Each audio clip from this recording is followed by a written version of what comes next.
Dito na lang po tayo. Ang dami na natin kasunod. Okay. So, here is the one way to go up. So, what's the purpose of this one? So, this is what we call the humility point. Whatever our status in life, we will bow down to Mother Nature. So, you can go like this. Okay. And if your body's sexy, Yeah! ayan lang. Ganito po, yan. Then, ito po yun. It is hang like that. Okay. Let's go po.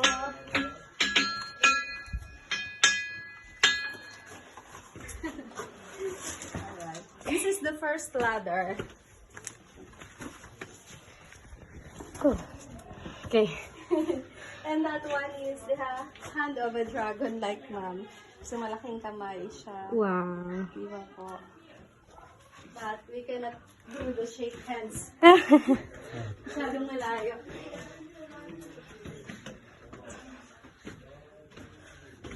And ito naman po, this is the corals. So that means the water before is until here po. Yan siya kataas. Wow.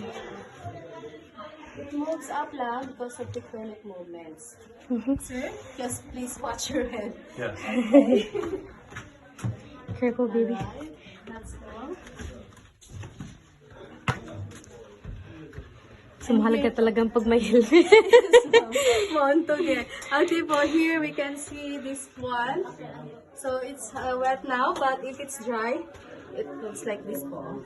Oh, wow. Wow, just like mayroon kong parang It's crystal. like diamonds. Wow. Okay, in this one, you know Manny Pacquiao, sir? Yeah. This one is his gloves. Yeah. Ready to fight.